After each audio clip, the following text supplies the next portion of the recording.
Magandang umaga po sa bawat isa. Salamat po sa Panginoon sa kanyang biyaya sa atin. Tayo po ay magamit ngayong umaga. Salamat po sa Panginoon.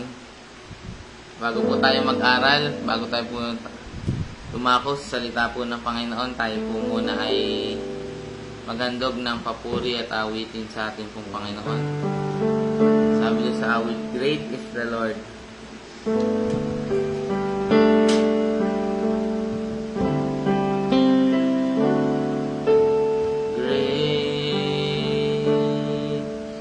The Lord and most worthy of praise, the city of our God, the holy place, the joy of the whole earth.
And Lord,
Sa lupa man o kalangitan, kayo lamang, O Diyos, ay ang tunay.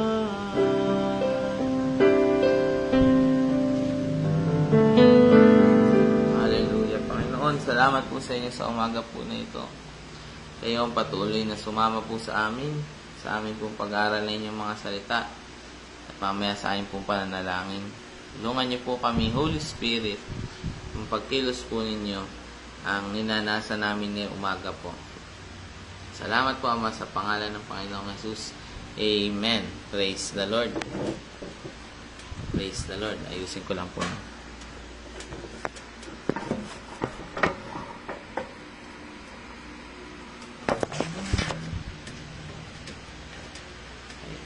Praise the Lord. Salamat po sa Panginoon. Po ay nagagalak na muling magamit ng Panginoon para po sa kanyang mga lingkod dito po sa online devotion, morning devotion. Dito po tayo sa Lucas chapter 8 verse 11. Lucas chapter 8 verse 11. Salamat sa Panginoon dahil sa bawat isa po sa atin nararanasan natin palagi ngayon ang tulong ng Panginoon. Dumarating ang tulong ng Panginoon in the form of His mercy.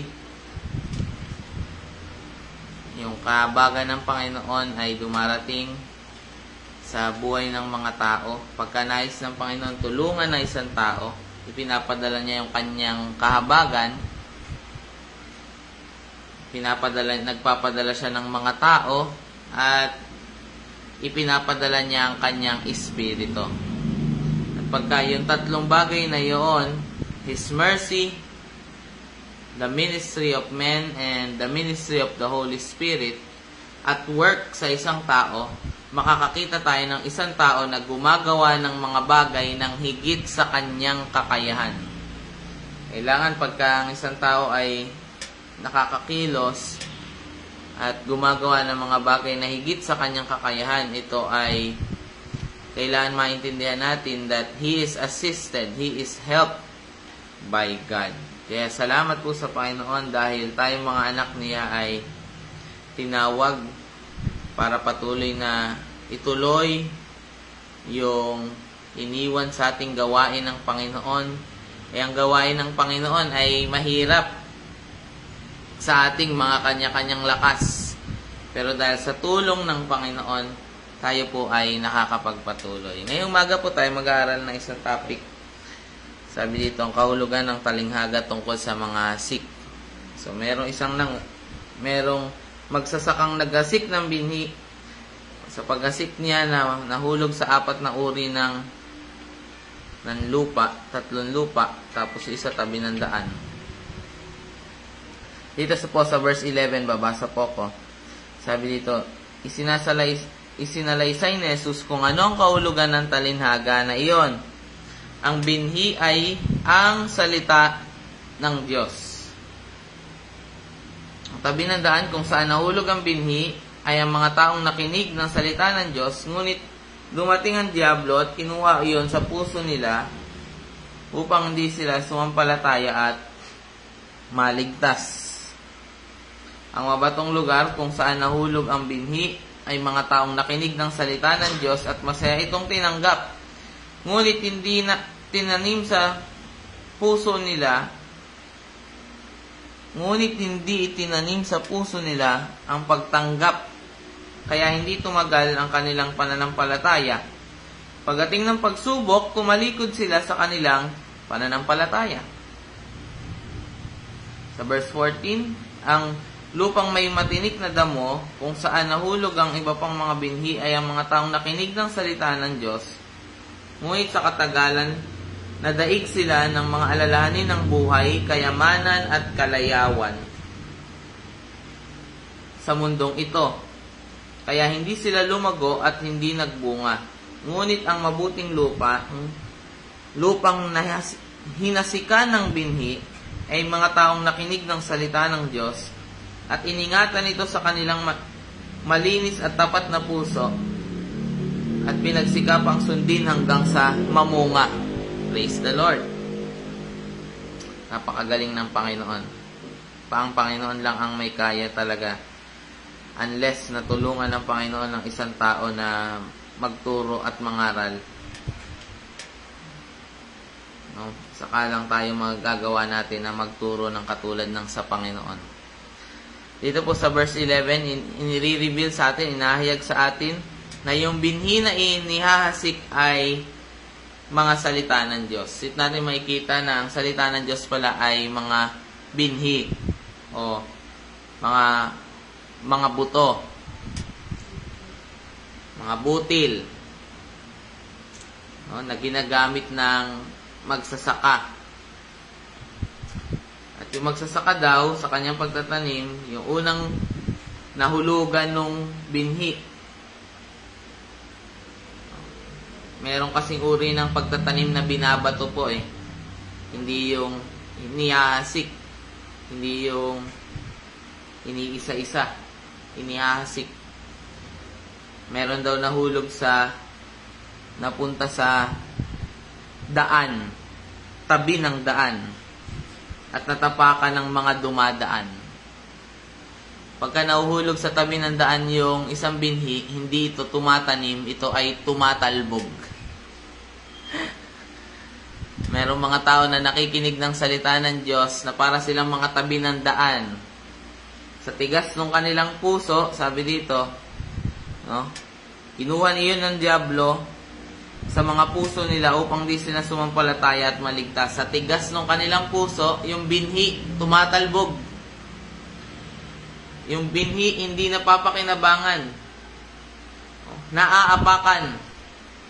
Hindi napapawalan ng halaga. Pagka ang isang bagay ay napupulot sa daan, ito ay nawawalan ng halaga. At ang tabi ng daan o the roads, hindi ka nagtatanim dito po.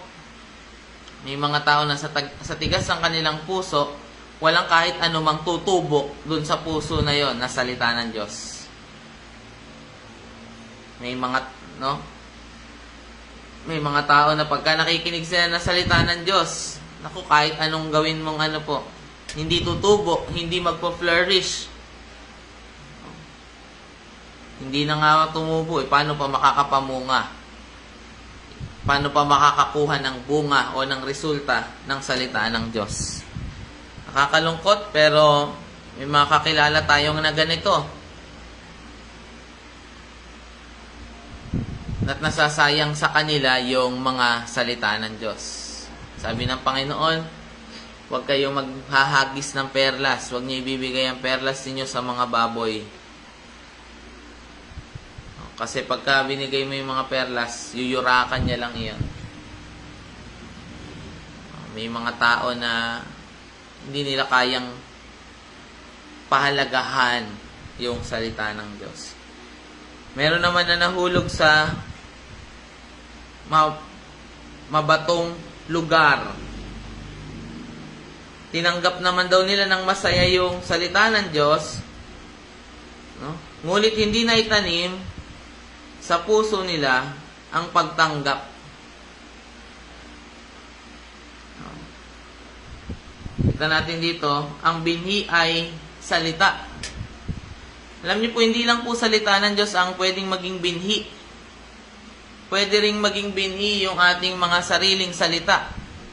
Kaya kung ano yung sinasabi sa iyong anak na pangit, may tatanim din yun sa kanyang puso. Kung ano yung sinasabi natin sa ating mga anak, sa ating mga kapitbahay, matatanim yun sa kanilang mga puso. Ang mahalaga, maitanim natin yung binhi ng salita ng Diyos. Amen po ba? No, yung ating mga salita ay dapat maging malinis, dapat maging aligned sa kung ano yung nais ng banal na Espiritu. para yung ating mga salita ay makakabenepisyo sa mga taong nakikinig nito.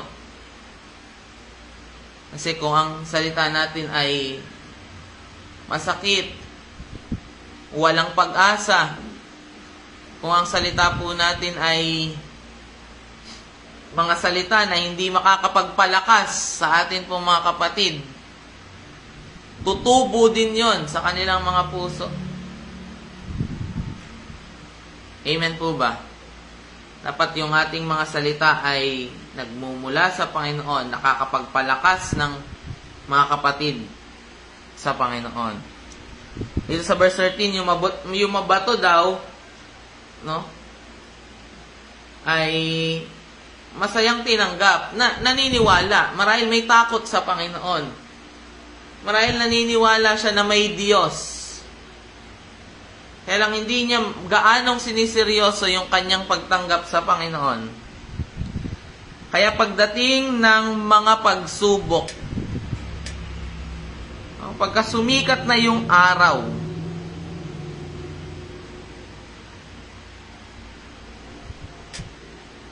namamatay yung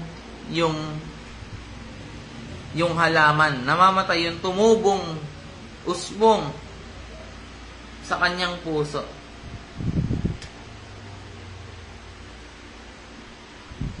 No, yung mga paghihirap, yung mga pagsubok ay dumadaan, no? Kasi daw ang pananampalataya sinusubok sa apoy. Sinusubok sa init. At lahat tayo po ay sinubok sa init para mapatunayan kung tunay yung ating pananampalataya. Pero nakakalungkot man sabihin, pero sabi ng Panginoon, merong iba na pagka dumating yung pagsubok, tumatalikod sila. Ibig sabihin, may mga tao na ang tingin nila sa salita ng Panginoon ay palaging magiging benepisyo sa buhay nila. Merong parte ng salita ng Diyos na kinakailangan mong mamatay sa iyong sarili. May parte ng salita ng Diyos na ang mga tao ay tatawanan ka. Uusigin ka ng mga tao. Merong mga parte ng salita ng Diyos na kinakailangan mong tumulong. At magre-reveal sa iyo na ang buhay mo pala ay pagmamay-ari na ni Jesus. Kaya tumatalikod. Kasi ang tingin nila sa salita ng Diyos, benepisyo sa sarili, pagyaman, pag-ayos ng buhay. Totoo naman ito. Pero kung pagyaman na kagaya ng makamundong pamamaraan, malayo ito sa iniisip ng tao na yon.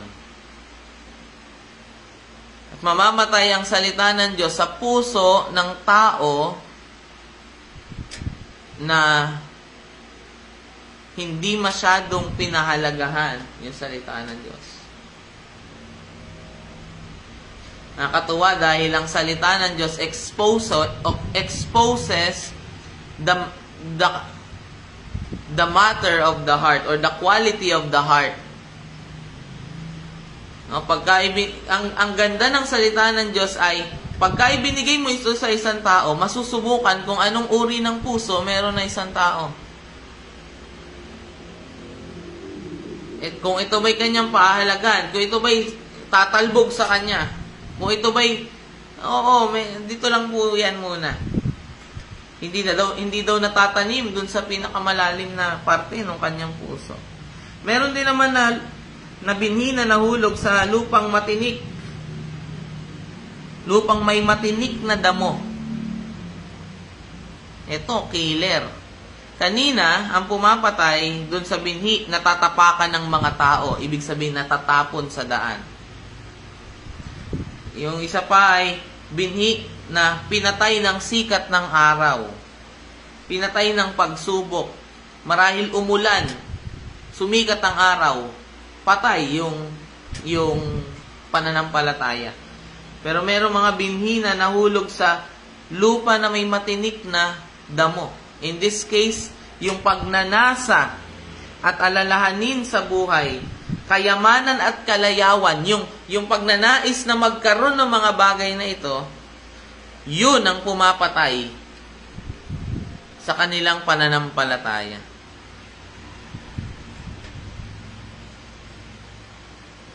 Pero merong mga tao na tumanggap ng salita ng Diyos.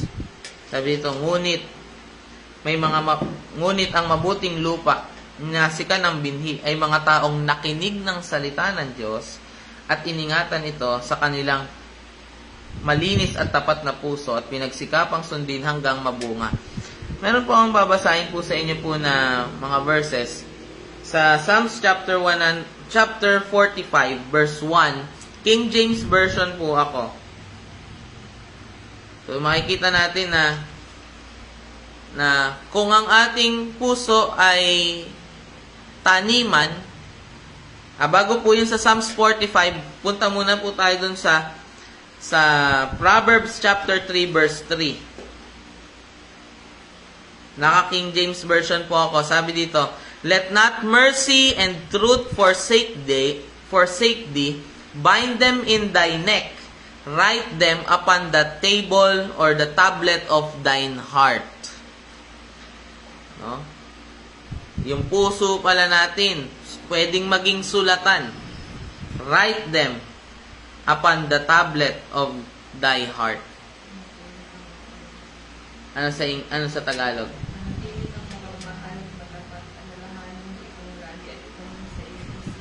Itanim sa iyong isipan.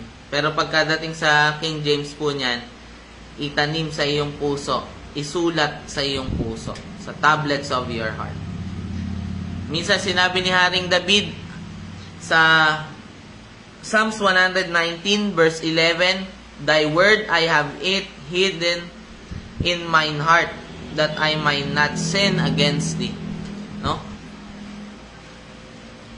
Itinago sa iyong puso yung salita ng Diyos. No? Nandiyan na yan na itinatanim na sa kanyang puso yung salita ng Diyos upang hindi ako magkasala sa inyo, Panginoon. Pastor, paano po maitatanim ang salita ng Diyos sa puso? Dito sa Salmo 45, nasa King James Version po ako. My heart is inditing a good matter. I speak of the things which I have made touching the king. My tongue is the pen of a ready writer. Sabi, my tongue is the pen. Para maisulat yung salita ng Diyos sa iyong puso, para maitanim ito, itinatanim ito sa pamagitan ng dila o ng bibig o ng pagpapahayag.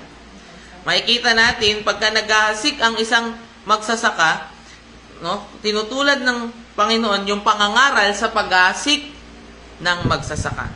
Ibig sabihin, pagka nakikinig tayo ng sermon, yung dila nung pastor, yung dila nung lingkod ng Panginoon o ng propeta, sumusulat sa puso natin.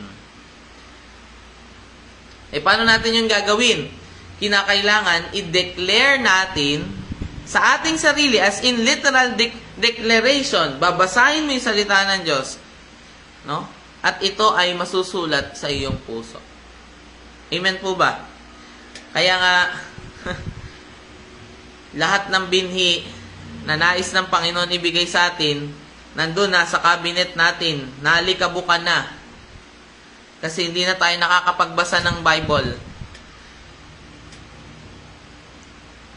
Yung mga binhi, kung gusto natin na magtanim, hindi na kailangan iba pa ang magtanim nito sa atin. Basahin natin. Amen. Alam niyo po, ang magsasaka, hindi kailangan ng pera para mabuhay. Pagka ang magsasaka, may lupa siya at may binhi siya, okay na. Makakasurvive po siya. Kung ikaw ay may salita ng Diyos at may puso na mataba para tamnan ito, makakapagpatuloy ka na sa buhay mo. Isang anak ng na Kristiyano, buhay Kristiyano mo. Sasabihin mo, kailangan ko po kasi ganito, kailangan ko po ganyan para makasunod po ako sa Panginoon. Hindi, yung tunay na may maayos na puso, binhi lang at sa kataniman, makakapag-produce. Para ba magtanim ng puno? o ng palay? Kailangan ba ng pera na pagkatanim nung binhi, lalagyan ng barya, tatakpan? Tanim ng binhi, lalagyan ng barya, tatakpan.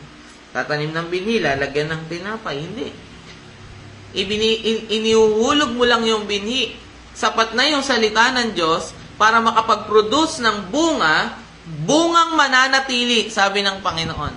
Tinawag ko kayo upang kayo ay mamunga, mga bungang mananatili, magpakailanman.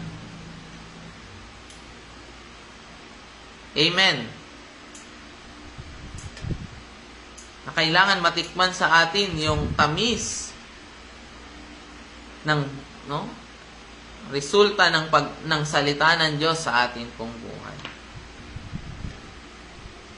Magsasaka, hindi na. Pagka tinanong mo, wala akong pera pero merong mga nakatanim dyan. Yun ang bumubuhay sa akin. Yung mga salita ng Diyos na nakatanim sa aking puso, yun ang lumalabas sa akin. At nabebenepisyo yung mga tao na nakakasama ko dahil sa salita ng Diyos na lumago, tumibay, nag-ugat, namunga sa aking buhay. Naku po, katulad ko kunyari, kung gusto natin na tayo ay gumaling, sabi ng salita ng Diyos sa Pedro, na dahil sa mga hagupit niya, gumaling tayo. Pagka binasa mo yon at diniklara mo ng diniklara sa iyong puso ng may pananampalataya, tatanim ito, magbubunga ito ng kagalingan sa iyo. Kaya nga dapat kilala natin ang Panginoon Sabi doon sa awit chapter 23, sabi, "The Lord is my shepherd, I shall not want. He makes me lie down in green pastures. He leads me beside still waters. He restores my soul. He guides me in the path of righteousness for His name's sake. And even though I walk through the valley of shadow of death, I will fear no evil, for you are with me. Your rod and your staff, they comfort me. You prepare a table before me in the presence of my enemies. You anoint my head with oil. My cup overflows. Surely goodness and mercy will follow me all the days of my life, and I will dwell in the house of the Lord forever." Nakapagtanim na po ako. Nakapagtanim na po ba kayo ngayong araw na ito? Pagka tayo nagdideklara ng salita ng Diyos sa ating buhay, na itatanim ito sa ating mga puso. Ang tao na palaging binabanggit yung plano, yung kalooban, yung salita, yung pamamaraan ng Panginoon, mangyayari ito sa kanya. Alam niyo po ba yung salita na meditation? Ang ibig sabihin po nito sa Israel ay yung pagsasalita ng mahina na paulit-ulit. Nung sinabi sa Joshua 1:9 na meditate on it day and night upang malaman mo kung kung paano ito sundin. Pagka sinabing meditate on it, banggitin mo ng banggitin. Sauluhin mo, banggitin mo, paulit-ulitin mo sa iyong buhay.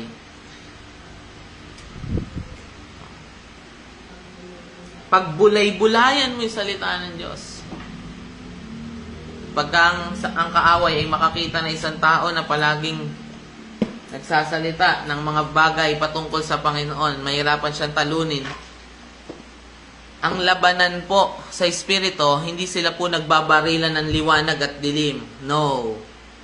Ang labanan sa Espiritu ay pabigatan nung lumalabas sa bibig. Kaya yung kaharian ng langit, we have the sword of the Spirit na pinampapatay natin sa gawa ng kaaway. Pagka ang isang tao, ang daming salita ng Diyos sa ulo, ang daming salita ng Diyos, naiintindihan, understanding His Word, nako, hindi mananalo ang kaaway. Salamat sa Panginoon sa Kanyang salita ngayong umaga.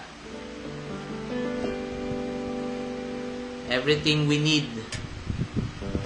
has already been provided.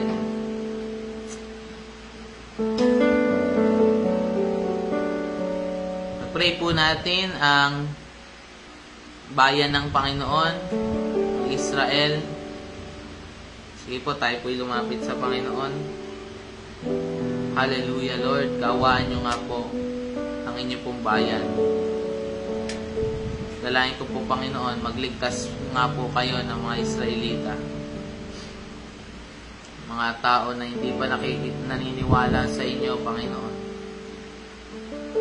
Tuloy kayo magpadala sa mahirap na panahon na ito, Panginoon. Magpadala kayo ng mga lingkod po ninyo. Na patuloy na magsasalita na mabubuting bagay sa inyong mga anak.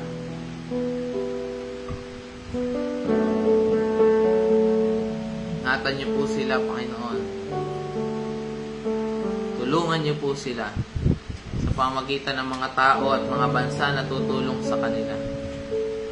Alam ko, Panginoon, na hindi nagbabago ang inyong pagkatawag. Alam ko, Panginoon, na kayo po ay palaging tapat, Panginoon. Kung di man kami tapat, Panginoon, nananatili kayong tapat. Hinihiling po namin ang patuloy niyo pong pagkilos at paggawa sa inyong pong bayan, ang bayan ng Israel, Lord. Maawa po kayo, Panginoon, sa mga tao na pinapahirapan, namamatay, Panginoon. Salamat po, Panginoon. Hallelujah. Lord, nilalapit po namin sa inyo mga kapatid ko po na nakinig ngayong umaga, Panginoon, at makikinig pa. Lord, tulungan niyo po sila. Samahan niyo po sila, Panginoon. Sa mga nananalangin patungkol sa kanilang kagalingan na ng kanilang anak, Lord, hindi kami titigil sa pagkatok sa inyo. Hindi kami titigil sa paghingi ng awa sa inyo, Panginoon. Mga papasok ngayong umaga, Lord, tulungan niyo po sila, ingatan niyo po sila, samahan niyo po sila, Panginoon. Sa mga nananalangin ng may mga prayer request sa kanilang puso, Lord, kayo nga po ang tumugon nito, Panginoon. Alam ko po, Panginoon, na ang kalooban niyo sa amin ay buhay na ganap at kasiya-siya. Kung meron man nag-a-apply ng trabaho, kung meron man magbubukas ng business, Lord, kasi kayo, Panginoon, ang umalalay po sa kanila upang maging kagamit-gamit din ito, Panginoon, sa kanilang mga pamilya, sa gawain po ninyo, Lord. Sa mga lingkod po ninyo na patuloy na nagpapastor, Panginoon. Nariyan, Panginoon, palagi. Nangangaral, nag-aalaga ng mga kaluluwa. I-bless niyo po sila, Panginoon. Pagpalain niyo po ang mga lingkod po ninyo na patuloy na umaabot sa inyong mga anak. Nilalapit po namin sa inyo ang Pastor Joseph, mga district supervisor, kanilang mga pamilya, mga teachers ng Bible School, mga kapastoran, Lord. Dalahin ko po ang presensya po ninyo na patuloy naming maranasan. Holy Spirit, kumilos po kayo sa amin. Nalalaman namin na malapit na po dumating ang Panginoon. Holy Spirit, hayaan nyo nga po sa uling panahon na ito, ang magawa namin, Panginoon, ay palagi yung mga udyok po ninyo, yung mga guidance nyo po sa amin, Panginoon. Upang sa uling panahon na ito, kami ay maka-align sa kalooban po ninyo. Salamat po sa inyo, Ama. Surely goodness and mercy will follow me all the days of my life. Pagpapala at pag-iingat po sa bawat isa, Panginoon. Magpuri namin kayo, Ama. Po aming samo at panalangin sa matamis na pangalan ng aming Panginoong Yesus. Amen. Praise the Lord. Purihin po ang Panginoon. God bless po sa bawat isa. Salamat sa Panginoon.